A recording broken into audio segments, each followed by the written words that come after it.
Para comenzar, vamos a hablar de qué es una hernia. Vamos a definir a la hernia de pared abdominal como una protrusión anormal de un órgano o del segmento del mismo órgano a través de un orificio o de una debilidad que se presente en la pared abdominal. En la imagen tenemos esquematizada una hernia de la pared abdominal. Es necesario decir que sus estructuras o sus componentes de la hernia son el defecto de la pared abdominal, que vamos a encontrarlo con el número 1, el saco herniario, que lo vamos a ver en el número 2, el contenido, el número 3. Esos serían los principales componentes de una hernia. Pero esta imagen nos permite visualizar en el número 4 el mismo contenido que serían los intestinos, en el número 5 el peritoneo y en el número 6 la pared abdominal. Estaríamos hablando propia de los músculos que conforman esta pared. Y en el número 7 estaríamos viendo la piel.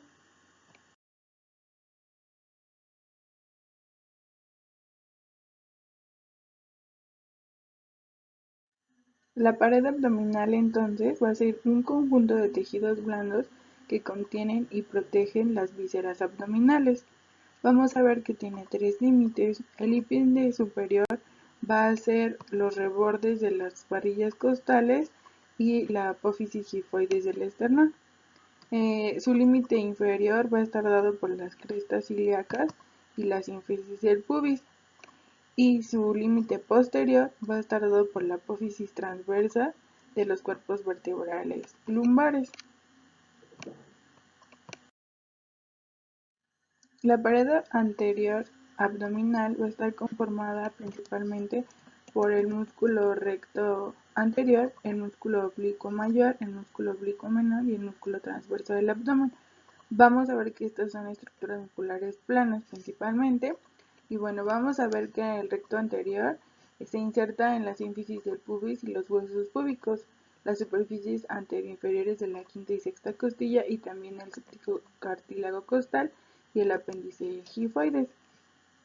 Vamos a ver entonces que se va a organizar como dos pilares verticales flanqueados por tres capas de músculo ancho que van a disponerse en direcciones cruzadas de la superficie a la profundidad del mismo músculo. Estos van a ser el músculo oblicuo externo o mayor. Este se va a dirigir de abajo hacia arriba y de adentro hacia afuera. Sigue la parte inferior e interna y proviene de los márgenes de las 8 costillas y los cartílagos costales más inferiores. El músculo oblicuo mayor va a surgir de modo externo en los músculos dorsal ancho y serrato mayor y asimismo en la crista ilíaca. En la línea media se forma una aponeurosis tendinosa y esta va a ser próxima a la vaina anterior del recto. El músculo oblicuo interno o menor se dirige de arriba hacia abajo y afuera. El músculo oblicuo menor está situado a un nivel más profundo e inmediato al músculo oblicuo mayor y surge de la superficie externa del ligamento inguinal, la cresta ilíaca y la fascia toracolumbar. Sus fibras se extienden hacia la parte superior y medial y va a formar una aponeurosis tendinosa que aporta componentes a las vainas anterior y posterior de los rectos. El músculo transverso del abdomen, que va a ser el último que observamos aquí, tiene sus fibras con fascículos horizontales, es decir, transversal del abdomen como tal, y este va a ser el más profundo del abdomen. Avanza de manera transversal desde las 6 últimas costillas, la fascia lumbrosacra y la cresta ilíaca hasta el borde externo de las estructuras mioaponeuróticas de los rectos del abdomen. Las aponeurosis de los músculos rectos del abdomen pues van a formar la vaina de los mismos. Estas se van a juntar en la línea media del abdomen y nos van a dar a lo que conocemos como la línea alba. Igualmente el borde externo de los músculos rectos va a tomar una forma convexa que va a dar lugar a una referencia anatómica como la línea semilunar. Vamos a ver que los músculos rectos del abdomen van a tener durante su camino tres intersecciones fibrosas e importantes que van a ser la intersección gifoidea, La segunda se va a encontrar en el ombligo y la tercera entre el apéndice hipoides y el ombligo. Otra estructura importante va a ser la fascia transversalis, que esta se va a encontrar en la capa más profunda de la pared abdominal. Se va a originar gracias al músculo transversal del abdomen y bueno, esta va a ser la fascia más fuerte de la pared abdominal. Vamos a ver también que la irrigación de los músculos de la pared anterior del abdomen va a provenir de las arterias epigástricas superior e inferior principalmente. La inervación de esta pared anterior del abdomen va a estar dada por los nervios motores de los músculos rectos, oblicuos y menores y transversos del abdomen.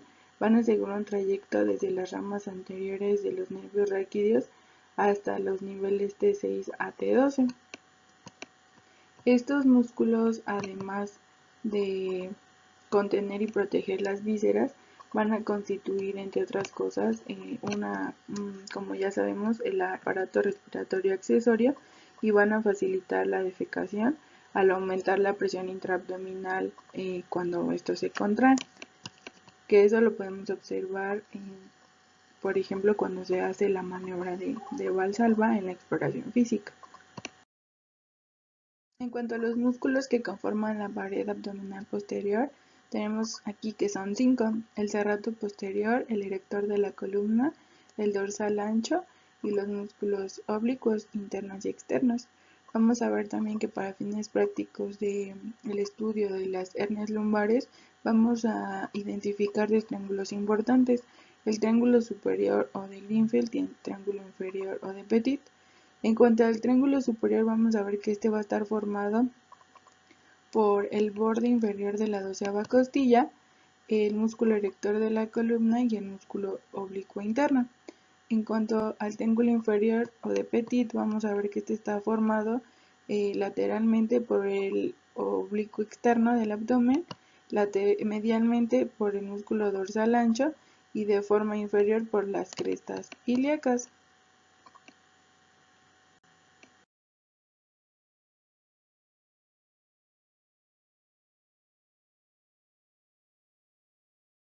Entrando a las generalidades, vamos a ver que podemos clasificar a las hernias por la zona anatómica en la que se encuentran. De esta manera tendremos que existen algunos puntos de debilidad en la pared abdominal que ya revisamos, donde se pueden presentar eventraciones o hernias. Vamos a ver que está entonces las hernias ventrales, las hernias lumbares y las hernias inguinocruorales. Dentro de las hernias ventrales tendremos a las incisionales y no incisionales, en donde entrarían las hernias umbilicales, que van a ser una protrusión de la cicatriz umbilical o propiamente en la cicatriz umbilical. Las hernias epigástricas, que van a ser un defecto de la línea alba propiamente. Las hernias de Spiegel, que se van a encontrar situadas en el borde lateral del músculo recto anterior del abdomen, en la porción inferior de la línea semilunar. En cuanto a las hernias lumbares, vamos a ver que estas son o pueden ser primarias y secundarias, y estas van a ser un defecto aponeurótico raro relacionado con un traumatismo o con una cirugía lumbar previa. En cuanto a las hernias inguinocruorales, vamos a tener las hernias inguinales y femorales. En cuanto al orden de presentación, vamos a ver que las más comunes van a ser las inguinales, le siguen las ventrales, de estas la más común va a ser la umbilical y por último las incisionales y lumbares. En cuanto a los tipos de hernias, podemos empezar con las hernias de acuerdo a su origen. Vamos a ver que pueden ser congénitas o adquiridas. Congénitas si existe una falta de soporte muscular adecuado desde el periodo embrionario.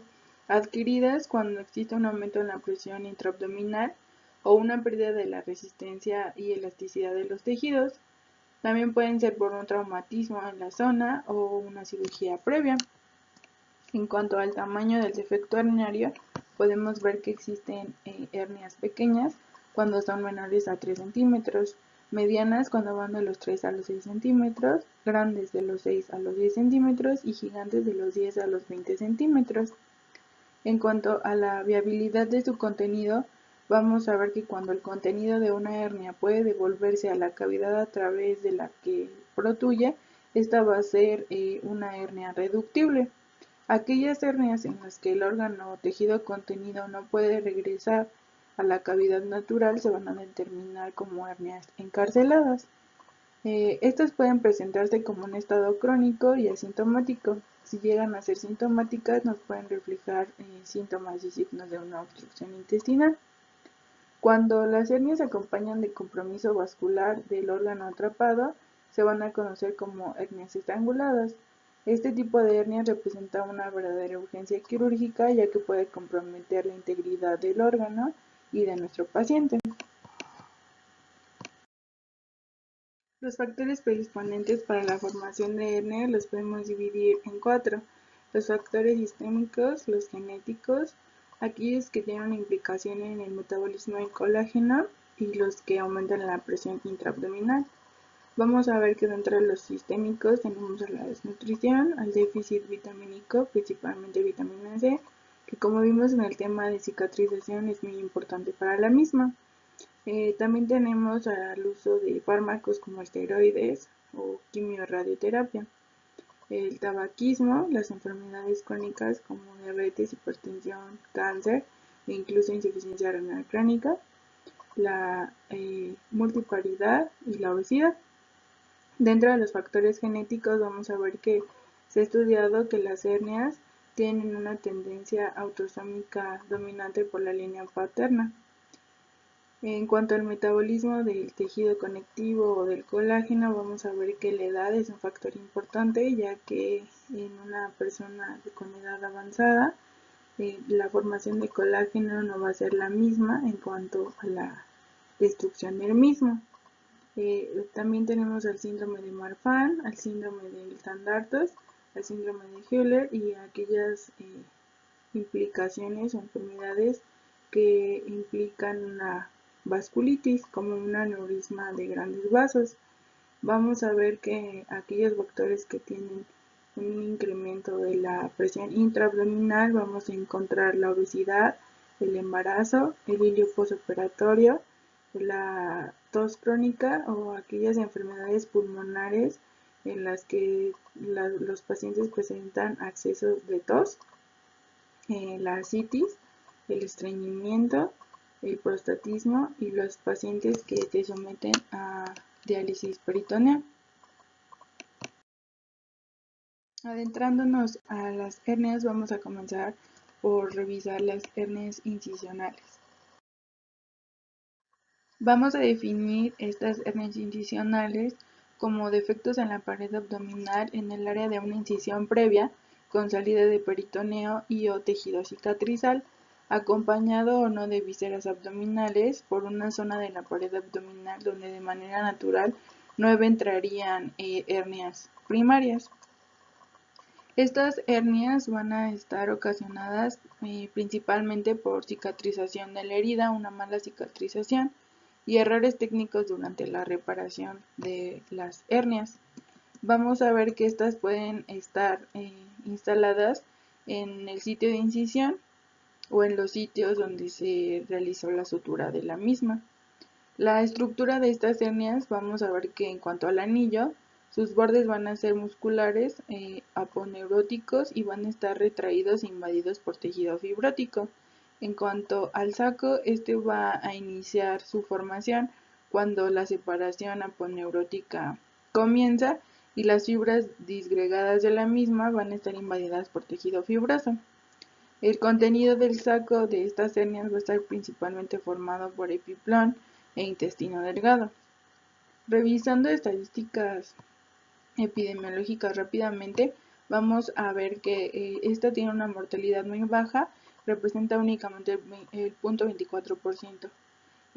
Va a presentarse con una predisposición más alta en el sexo femenino con una relación 3:1. Del 10 al 20% de los pacientes va a desarrollar este tipo de hernias. Y bueno, del 100% de las laparotomías, estas representan el 15%. Y del 100% de las laparoscopías representa el 8%. El 50% van a ser diagnosticadas en el primer año y el 35% van a ser diagnosticadas de 3 a 5 años después de la reparación de la primera hernia. En cuanto a la patogenia de la formación de estas hernias, vamos a ver que la dehiscencia o disrupción de una o varias capas de la pared abdominal que ya fue suturada ocurre generalmente al final de la primera semana del postoperatorio, coincidiendo con el apogeo de la fase inflamatoria y de la colagenólisis del borde de la herida. Bueno, vamos a ver que si esta dehiscencia ocurre en las capas de la pared abdominal, sobreviene una evisceración, que esta va a ocurrir únicamente en el 3% de las laparotomías y requiere tratamiento urgente. Bueno, si la dehiscencia es solamente sobre las capas músculo-neuróticas, vamos a ver que el paciente va a desarrollar una hernia incisional en el transcurso de los 3 primeros años o posoperatorios. La cicatrización adecuada de una laparotomía va a implicar la realización de una incisión adecuada, lo menos traumática posible, con un correcto cierre de la misma, una síntesis y balance adecuados del colágeno, que va a proveer de tejido cicatrizal sano, firme y sólido a nuestra cicatriz, que este va a ser un factor muy importante biológico y mecánico. La reparación correcta de una incisión abdominal incluye una adecuada aproximación de los bordes, una mínima tensión, sin isquemia, sin necrosis o hipoxia tisular, removiendo cuerpos extraños si es que hubo, lo cual estimulará la fase inflamatoria y la migración de fibroblastos para comenzar la cicatrización adecuada. Si esto no ocurre, entonces habrá un desbalance entre el colágeno 1 y 2 y lo que nos puede provocar la formación de hernias. En cuanto a los tipos, vamos a ver que estas pueden ser aquellas que se presentan antes del año o en el primer año. Estas se van a ubicar parcial o totalmente a lo largo de la herida, más comúnmente. Generalmente son grandes y se asocian a fallas de la técnica o del cierre de la herida o alguna infección de la misma. El otro tipo va a ser aquellas que se producen mayor de un año. Generalmente van a estar situados a un lado de la herida, casi siempre van a ser pequeñas o pueden llegar a ser múltiples y se relacionan más con el uso de material inadecuado para sutura, que pueden ser material inabsorbible. Un ejemplo de este sería el uso de nylon. Dentro de los factores de riesgo para el desarrollo de estas hernias vamos a ver que son 3 principalmente. Aquellos que tienen que ver con el proceso de cicatrización, como ya analizamos anteriormente, los pacientes que están expuestos a fármacos como esteroides o radioquimioterapia, los que tienen déficit de vitamina C, malnutrición, y aquellos pacientes que tienen una edad avanzada, que tienen obesidad, aquellas mujeres que se encuentran en edad reproductiva, que pueden embarazarse o que son multíparas. También aquellos pacientes que tienen alguna enfermedad crónica en los pulmones, que tienen acceso de tos de manera prolongada, que pueden tener un aumento en la presión intraabdominal. Vamos a ver que los factores más determinantes para este tipo de hernias van a ser los locales, que son aquellos que se produjeron durante el acto quirúrgico. Aquí podemos empezar por mencionar una cirugía previa, problemas de la cicatrización o una infección de la herida. En cuanto al tipo de incisión, vamos a ver que la incisión media tiene un riesgo de 67% de producir estas hernias, la paramedia un 16.3% y la transversa 7.7%. En cuanto a la longitud de la herida, se dice que heridas mayores de 18 centímetros tienen riesgo de desarrollar estas hernias.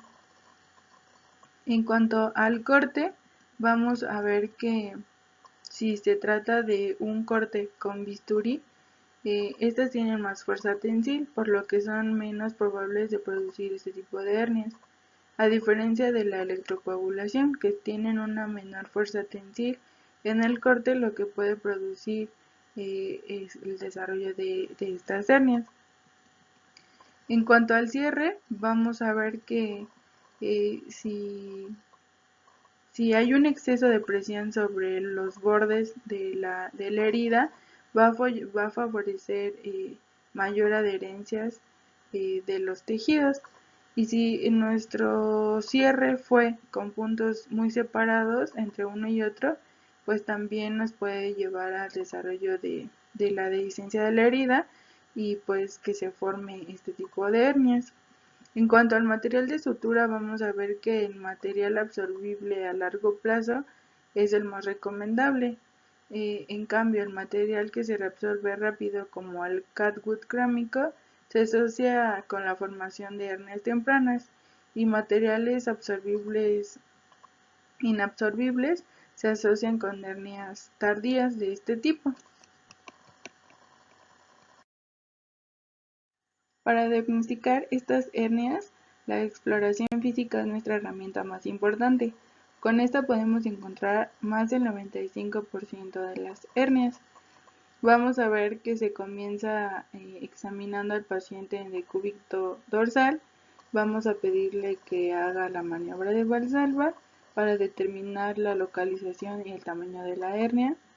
Y también podemos hacer lo mismo con el paciente de pie. Si no es posible identificar la hernia de manera clínica, vamos a poder utilizar herramientas diagnósticas como el ultrasonido, la resonancia magnética y la tomografía, aunque estos no son muy utilizados para el diagnóstico. Vamos a ver que en cuanto al tratamiento, en defectos herniarios menores de 3 centímetros se podrá utilizar un cierre con sutura, ya sea simple en técnica de Mayo o en técnica de Kiel. En hernias que son de 3 a 15 centímetros, el tratamiento debe ser mediante una prótesis con malla. En cuanto a la reparación primaria, vamos a ver que es un cierre simple con sutura y separación de los componentes de la hernia. Esta se acompaña de altos índices de recurrencia, por lo que el procedimiento de elección va a ser la reparación con malla. La malla puede colocarse como una capa subyacente más profunda que el defecto aponeurótico, es decir, intraperitoneal o preperitoneal, como una capa interna, ya sea como puentes para cerrar el espacio entre los bordes del defecto o dentro de las capas músculo-aponeuróticas de la pared abdominal. Esta va a recibir el nombre de intraparietal, o como una capa externa, es decir, superficial al defecto aponeurótico. Las principales ventajas de utilizar estas mallas va a ser que tienen bajos índices de recurrencia. Vamos a ver que en cuanto a su composición existen dos tipos de mallas, las biológicas y las protésticas. Vamos a ver que las principales ventajas de las mallas protestésicas son la facilidad de utilizarlas y el costo relativamente bajo, y son más duraderas. En cuanto a las mallas biológicas, son útiles en casos de campos contaminados o potencialmente con riesgo de infección, pero son muy costosas.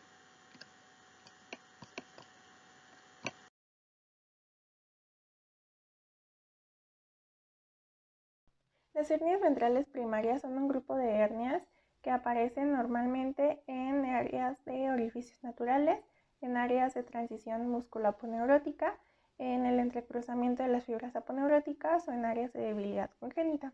Y podemos dividirlas en tres grupos: las que aparecen en la línea media, por ejemplo la hernia umbilical y la epigástrica; las que aparecen en la línea semilunar, aquí se encontraría la hernia de Spiegel; y las que aparecen en la pared lateral o lumbares. Y aquí se pueden dividir en dos, en congénitas o adquiridas. Dentro de las congénitas están la hernia de Petit y la hernia de Greenfield, y en las adquiridas está la pseudohernia por denervación.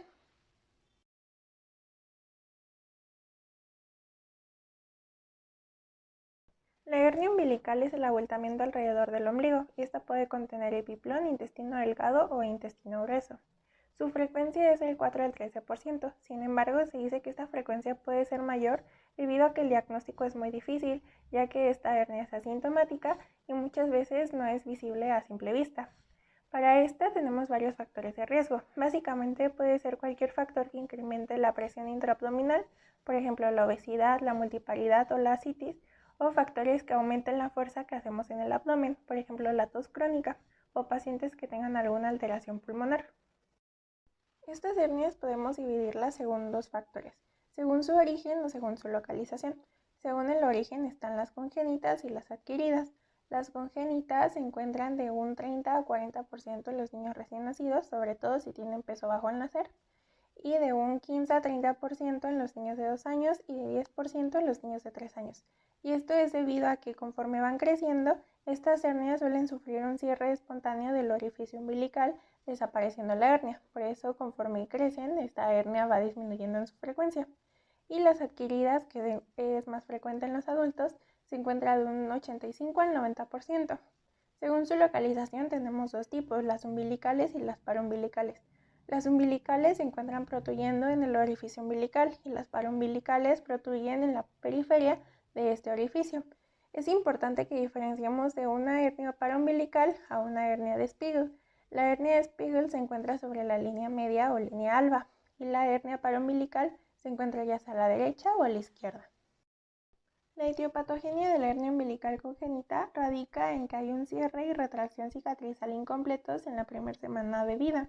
El caso de la adquirida puede ser por varios factores, igual por un cierre incompleto en el anillo umbilical, el cual se va a expresar hasta la edad adulta.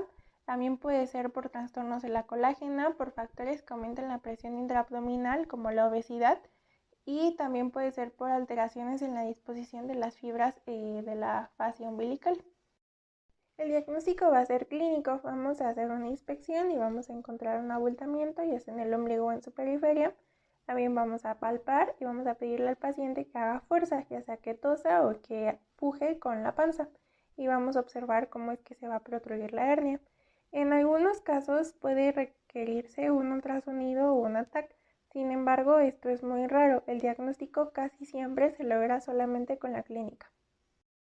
El tratamiento va a depender de la edad y del tamaño de la hernia. Si es un paciente de 2 años y su hernia no está tan grande, no debemos de derivarlo. Debemos esperarnos hasta los 2 años a ver si sufre un cierre espontáneo de esta hernia. En dado caso de que no lo presente, está indicado el tratamiento quirúrgico. Igual si es una hernia grande, o sea, mayor de 1.5 centímetros o de 2 centímetros, dependiendo de la bibliografía que consulten, igual está indicada la cirugía. O si es una hernia con un saco de redundancia cutánea, también está indicada la cirugía. En los pacientes menores de 18 años, en ellos el tratamiento quirúrgico va a consistir en un cierre primario transverso y en los mayores de 18 años se va a usar un material protésico. También si son hernias mayores de 1 centímetro, también está indicado el uso de material protésico. Nosotros como médicos generales es importante que conozcamos los días de incapacidad que se les da a estos pacientes, los cuales consisten de 14 a 28 días dependiendo de la evolución.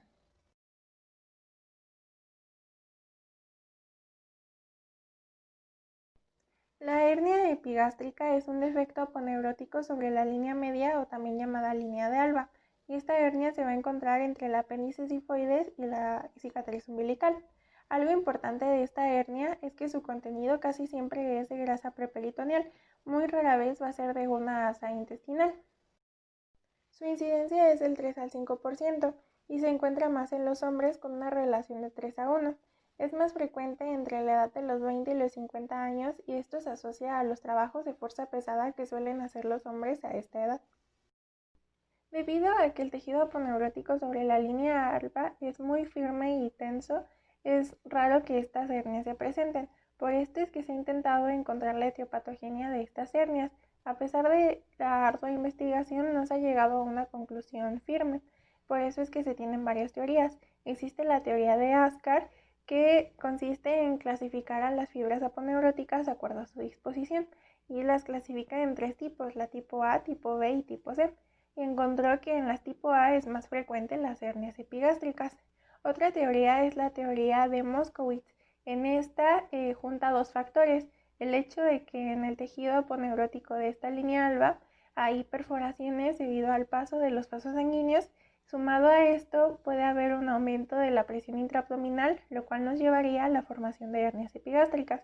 Y por último está la teoría alemana de Korenkopf, y esta clasifica las fibras de acuerdo a su grosor, a su dureza y a su fuerza de tensión, y las clasifica en tres tipos: en las delgadas, intermedias y en las compactas, encontrando que en las delgadas son más frecuentes las hernias. De igual manera, el diagnóstico va a ser clínico y debemos de tener en cuenta que pueden presentar cierta sintomatología inespecífica, por ejemplo, dolor al esfuerzo, distensión abdominal o náuseas. El tratamiento va a ser quirúrgico en todos los casos y siempre va a estar indicado el uso de materiales protésicos. Según la bibliografía consultada, la técnica más recomendada es la técnica de Rives preperitoneal.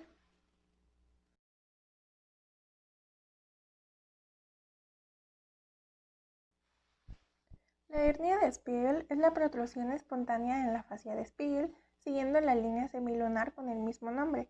Esta se encuentra entre el borde lateral del músculo recto anterior del abdomen y la inserción de los músculos oblicuo externo e interno y el transverso abdominal. Su frecuencia es del 0.2 al 2%, con una relación hombre-mujer de 1 a 4. Estas pueden ser congénitas o adquiridas. Las más frecuentes son las adquiridas, y esto es debido a que la línea semilunar de Spiegel, en lo largo de su trayecto que va desde el reborde costal hasta la pubis, pasa al lado del arco de Douglas, y justo debajo del arco de Douglas, al lado de la línea semilunar, se genera un área de falta de fascia, lo cual genera un área muy débil y muy susceptible a la formación de hernias. El diagnóstico va a ser clínico. Debemos sospechar de hernia de Spiegel en todo paciente que acuda a consulta con un dolor intermitente y con una masa palpable pararrectal en el abdomen inferior. A diferencia de otras hernias, va a tener un síntoma cardinal, el cual va a ser el dolor tipo fungitivo o tipo punzante, y se va a intensificar con maniobras de Valsalva. Es muy importante que hagamos un diagnóstico temprano debido a que del 20 al 30% de los pacientes sufren encarcelamiento y del 14 al 21% sufren estrangulamiento. También vamos a hacer una exploración física como las demás hernias, una inspección, palpación, pedirle al paciente que haga fuerza, y en dado caso de que consideremos necesario podemos mandar estudios de gabinete como el ultrasonido o la TAC. Su tratamiento va a ser quirúrgico en todos los casos, y para esto se puede optar por una técnica de Rives con un material protésico convencional o ultraligero, o optar por un material protésico preformado con un abordaje laparoscópico. Sin embargo, esto va a depender del cirujano.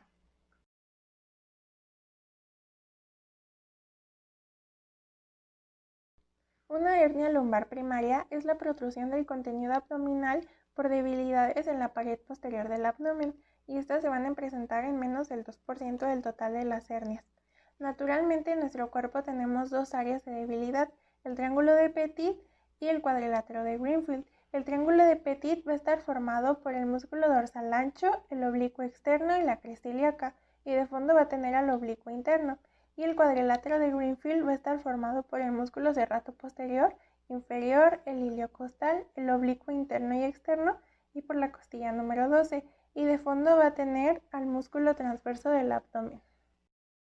Podemos clasificarlas en dos grupos: en las hernias congénitas y en las espontáneas. Las congénitas representan el 10% y estas pueden estar presentes desde el nacimiento o expresarse en la vida adulta. Aquí encontramos dos tipos: la hernia de Petit y la hernia de Greenfield, que van a depender del área donde protruyan. Las hernias espontáneas, o también llamadas pseudohernias, representan del 5 al 10%, y estas son causadas por trastornos neurológicos que generen atrofia y o denervación muscular del área lumbar. El porcentaje restante de hernias en esta zona representan hernias incisionales o traumáticas, que ya no corresponden a hernias lumbares primarias. El diagnóstico va a ser en mayor parte clínico. Sin embargo, en este caso sí va a ser necesario mandar estudios complementarios.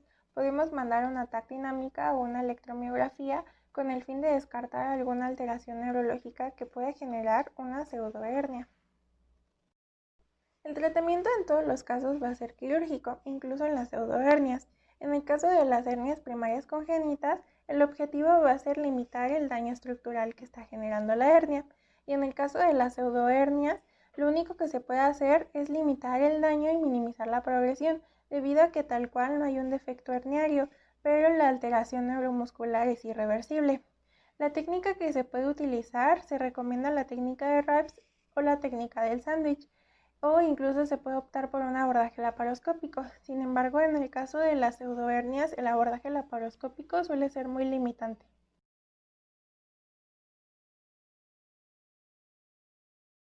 Abordaremos ahora el tema de hernia inguinal.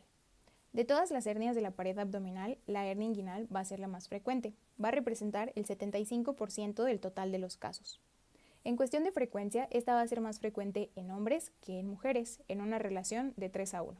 Y es que recordemos que en los varones ocurre la migración testicular y, pudiera llegar a haber fallas en el cierre del conducto inguinal, haciendo a los hombres más propensos que a las mujeres.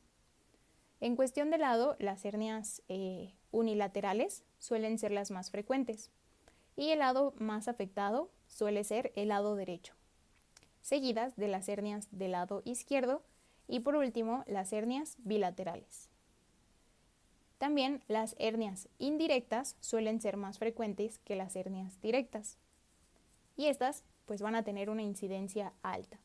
La incidencia de las hernias inguinales está entre los 10 y los 200 casos por cada 10.000 habitantes. Es una incidencia alta, lo que pues también vuelve a la reparación de las hernias, a la reparación quirúrgica de estas, el procedimiento quirúrgico más realizado por cirujanos generales, lo que también nos habla del impacto económico que estas pueden llegar a tener.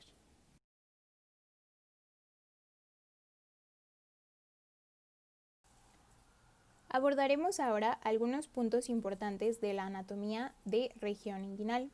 Y pues primero, la región inguinal va a comprender un conjunto de partes blandas que se van a situar entre la parte inferior del abdomen y la parte superior del muslo.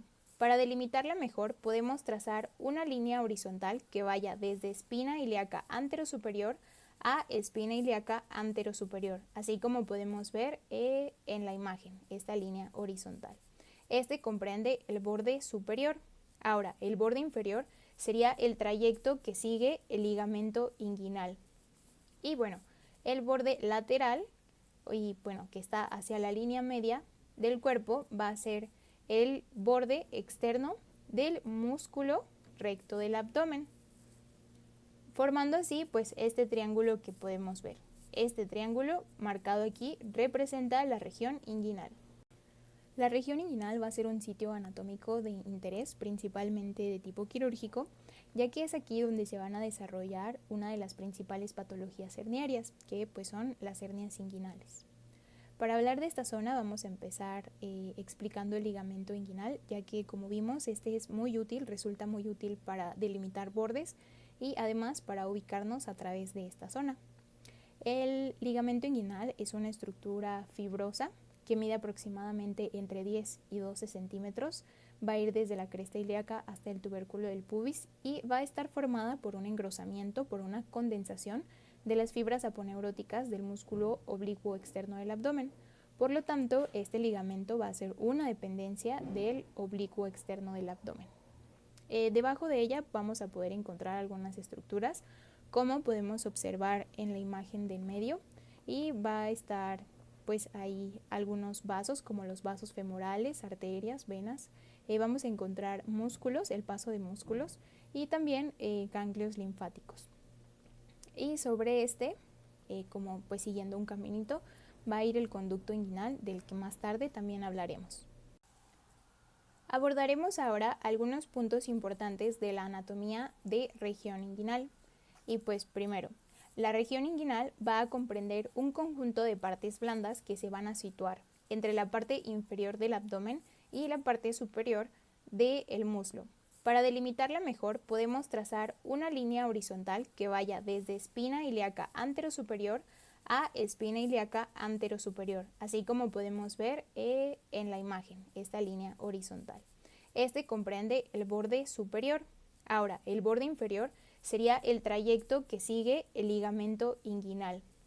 Y el borde lateral, que está hacia la línea media del cuerpo va a ser el borde externo del músculo recto del abdomen, formando así pues este triángulo que podemos ver. Este triángulo marcado aquí representa la región inguinal.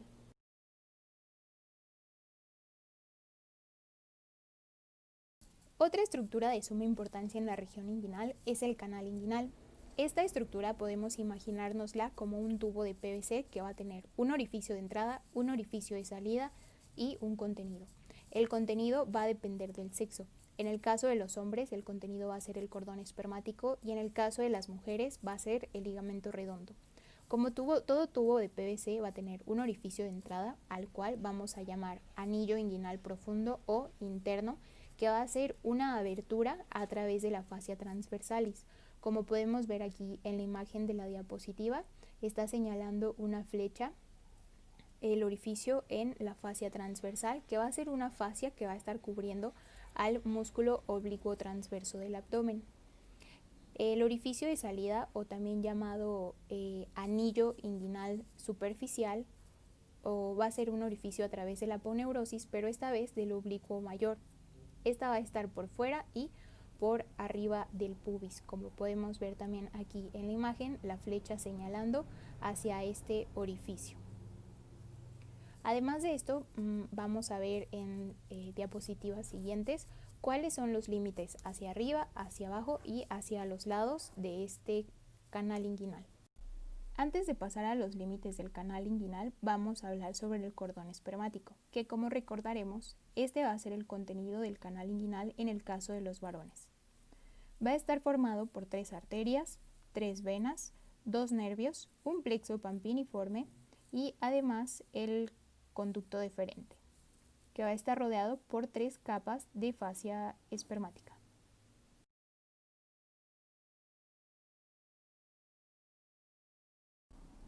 Por lo tanto, el canal inguinal va a estar delimitado por diferentes estructuras, tanto en su parte anterior, posterior, superior e inferior.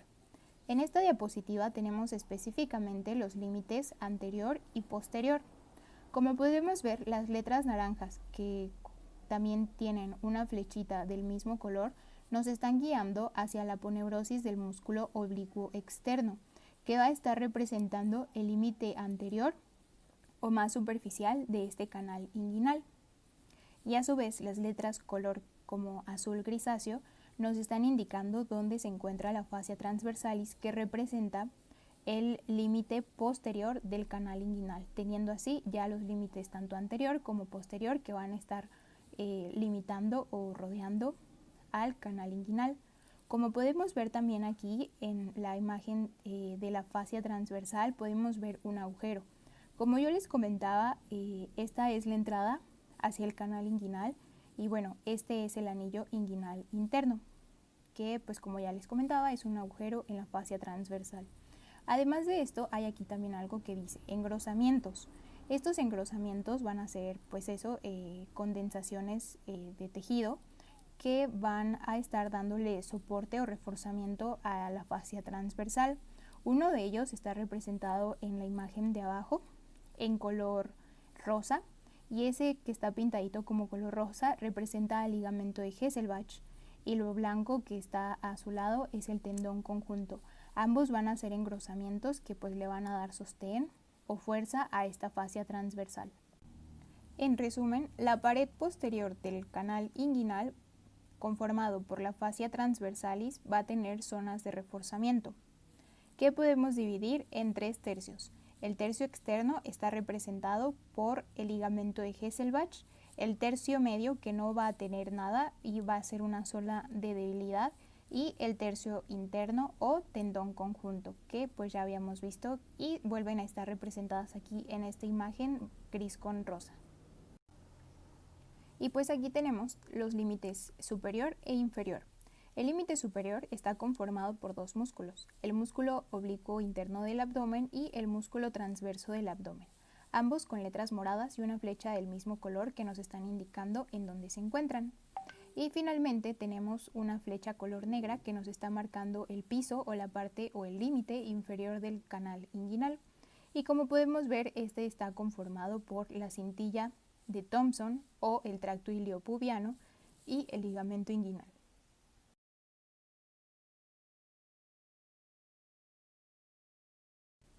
El conocimiento de la anatomía de región inguinal nos va a permitir hacer una clasificación anatómica de los diferentes tipos de hernia inguinal, clasificándolas así en dos, directas e indirectas. Las indirectas van a ser o se pueden definir como la protrusión de una víscera abdominal a través del anillo inguinal profundo y por fuera de los vasos epigástricos. Y por otro lado, la hernia inguinal directa va a ser la protrusión de una víscera abdominal a través de un defecto del tercio medio de la pared posterior, o bueno, que sería la fascia transversalis por un defecto y debilidad en la fascia transversalis, y esta va a ser por dentro de los vasos epigástricos.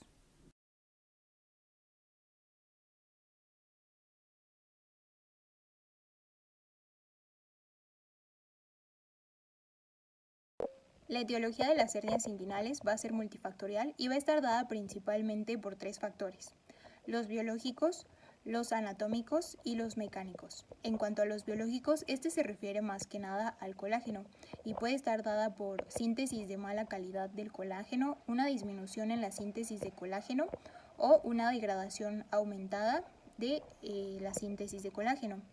En el caso de que pueden llevarnos a síntesis de colágeno de mala calidad están los defectos congénitos o hereditarios, como es el caso de Marfan o Ehlers-Danlos, entre otros, y entre los adquiridos puede ser la desnutrición, obesidad, entre otros, y todos estos nos dan como resultado síntesis de mala calidad de colágeno. Y algo que nos puede dar un aumento en la degradación del colágeno puede ser el tabaquismo. También van a existir factores anatómicos que van a predisponer a la aparición de hernias inguinales, como es la persistencia del conducto peritoneo vaginal en el caso de los hombres o persistencia del conducto de Nock en el caso de las mujeres. También puede ser por una inserción alta del músculo oblicuo interno y transverso del abdomen o por un aumento en las dimensiones del triángulo de Hesert y de Hesselbach.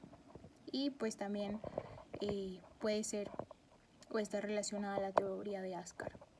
Y en cuanto a los factores mecánicos, estos más que nada están dados por aumentos crónicos de la presión intraabdominal, como es el caso de tos persistente, prostatismo o enfermedad pulmonar obstructiva crónica o incluso embarazos múltiples.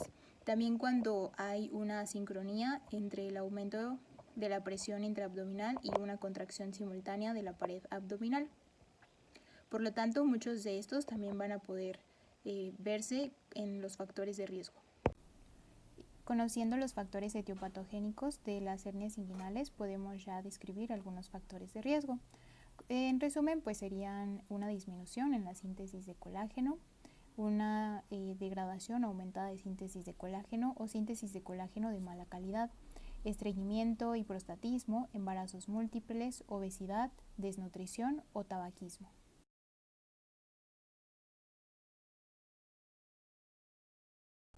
El diagnóstico de hernia inguinal es clínico.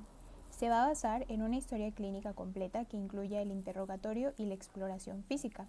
Al interrogatorio, el paciente podría referir que siente un abultamiento o una tumefacción en la zona inguinal que aumenta de tamaño o de volumen con maniobras que aumentan la presión intraabdominal, como los esfuerzos, como toser o hacer esfuerzo al defecar. Esta puede estar acompañada de sensación de incomodidad de tipo intermitente o incluso dolor en la región inguinal. A la exploración física es preferible que ésta sea con el paciente de pie y que se explore mientras éste realiza maniobras que aumenten la presión intraabdominal, como es la maniobra de Valsalva. Algo muy importante al explorar es que con la exploración podemos definir si esta es reductible, no reductible, y si está complicada o no, si está estrangulada o encarcelada. Y también aquí hay algo muy importante: ante la sospecha de que la hernia esté estrangulada, por nada habrá que intentarse la reducción, ya que esto podría poner en mayor problemas al paciente y podría convertirse en una urgencia quirúrgica. Y pues bueno, al hacer la exploración física, pues se puede sentir el abultamiento que está ahí Y también podemos llegar a encontrar signo de guante de seda o dedo de guante. Y pues bueno, obviamente la sensación palpable de un abultamiento ahí. Para el diagnóstico podemos apoyarnos de algunos estudios complementarios como estudios de imagen. En este caso, el ultrasonido va a ser rápido, accesible, de bajo costo e incluso puede identificar si la hernia es de tipo directa o indirecta. Va a tener una especificidad que va a ir desde el 81 al 100%, una sensibilidad de 33 a 100, un valor predictivo positivo de 96 y un valor predictivo negativo de hasta 97. Por lo tanto, esta puede ser una herramienta útil para el diagnóstico complementario de hernias inguinales. También podríamos apoyarnos de las tomografías, pero a diferencia de los ultrasonidos, el costo va a ser muchísimo mayor. Además, somete al paciente a altas dosis de radiación, va a tener menor especificidad y también menor sensibilidad. La resonancia magnética puede ser una herramienta útil cuando la hernia inguinal se acompaña de dolor, ya que nos permite identificar los tejidos blandos que pudieran estar causándolo.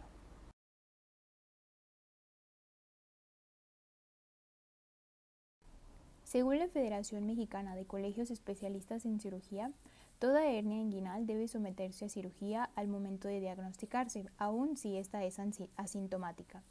Lo único que podría evitar la cirugía sería que el paciente no sea candidato a esta, que tenga una calificación de ASA muy alta o que tenga riesgos de morir durante la misma como un proceso infeccioso.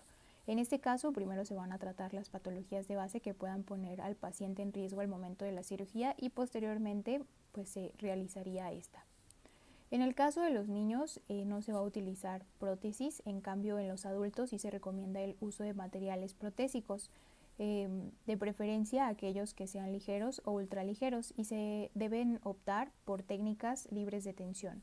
Una de las más utilizadas aquí en México es la técnica de Lichtenstein, y también puede llegar a utilizarse la de tapón y parche de mesh plug, que veremos más adelante.